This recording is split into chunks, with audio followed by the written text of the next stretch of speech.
Hi hello నమస్తే, నేను Apparao Jabardasth artist. Please subscribe MR news ని సబ్స్క్రైబ్ చేయండి, లైక్ చేయండి, షేర్ చేయండి, కామెంట్ చేయండి. పక్కనే ఉన్న ఐకాన్ బెల్ టచ్ చేస్తే వారి అప్డేట్ న్యూస్ అంతా మీకు వస్తుంది. Good luck to MR news. This is Apparao Jabardasth.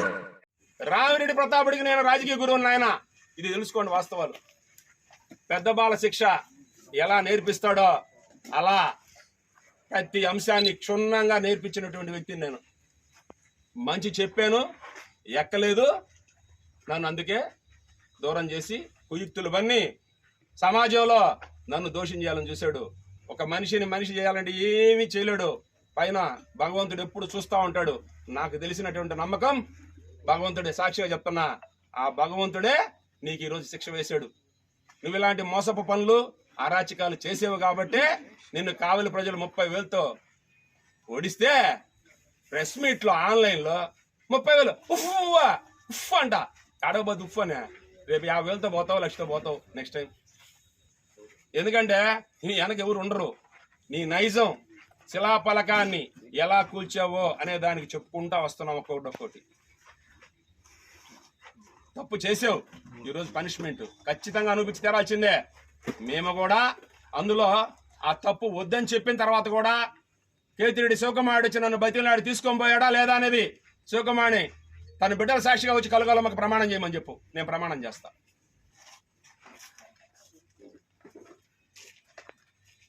ఎంతసేపు బతిలాడారో నేను ప్రమాణం చేస్తా, వాళ్ళు వచ్చి ప్రమాణం చేయండి.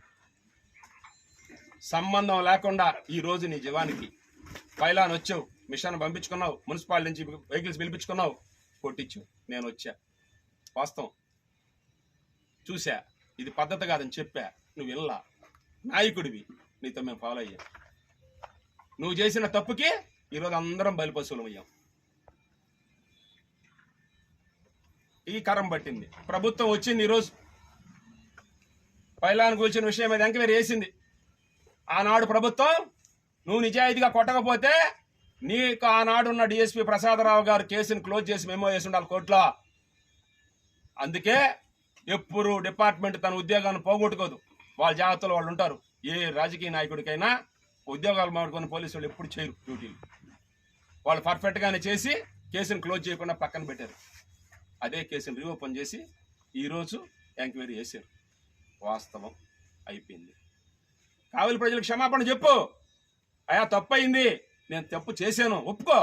నిజాయితీగా ఒప్పుకో, ధైర్యం ఉండాలా. నేను జైలుకు పోతా, 500 మంది కార్యకర్తలతో వచ్చి జైలుకు పోతా, లొంగి పోవచ్చుగా. సిగ్గు లేకుండా పోయి బెయిల్ తెచ్చుకున్నావు ఒక్కడవే. నేను నమ్ముకున్న పాపం విలేకరులో జైల్లోనే ఉన్నారు. కనీసం లాయర్ను కూడా పెట్టలా, నీ పాపాన్ని పోలా నువ్వు. నిన్ను నమ్ముకున్న నాయకులు కార్యకర్తలు సర్వనాశనం చేసావు, బెయిల్ తేలా, నువ్వు ఒక్కడే బెయిల్ తెచ్చుకున్నావు. ఇంతకన్నా సిగ్గు, శరం, రోషం కావలి ప్రజలు ఆలోచించండి. ఎందుకంటే బెయిల్ తెచ్చుకున్నావు, మళ్ళీ వచ్చి కావిల్లో తిరుగుతున్నావు వీధుల్లో. నువ్వు అంటే మీరు ఆడన్నా సావండి, మీరు ఎట్టన్నా పోండి, నేను పబ్బం అయిపోయింది, నేను నవ్వుకుంటా నేను తిరుగుతూ ఉంటా బజార్లో. ఇదేనా రాజకీయ నైజం? ఆలోచించండి కావలి ప్రజలారా.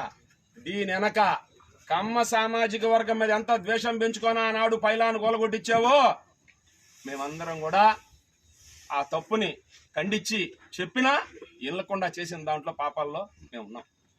కానీ నువ్వు కొట్టించిన తర్వాత నేను అక్కడికి వచ్చి చెప్పా, ఇది మంచి పద్ధతి కాదని కూడా చెప్పా. ఇది వాస్తవం కాదా? మరిచెట్టి అడిగాడు, నువ్వు కలుగోలమ్మ కానీ లేదా శివాలయం కానీ ప్రమాణం చేస్తావని అడిగాడు. పాపం రా, నువ్వు నిజంగా తప్పు చేయకపోతే కలుగోలమ్మ కాడికి వస్తావా? లేదా నువ్వు నమ్మిన పాతూరు పోలేరమ్మ, నీ పోలేరమ్మ, మా గల్లూరులో పోలేరమ్మ ఉంది, మేము వస్తాం, రా ప్రమాణం చేయి. సిద్ధమం దేనికైనా సరే. సిగ్గు లేకుండా ప్రెస్ మీట్లు పెట్టి ఇంకా మోసం చేస్తున్నావు, ఇంకా జనాలను మోసం చేస్తున్నావు. ఎంతమందిని మోసం చేస్తావు? ఇంకా దీని వెనక ఇంకా పెద్ద కుట్ర ఉంది, మీకు తెలియని కుట్ర. లక్ష్మీ శ్రీధర్ రెడ్డి పేరు వినుంటారు మీరు.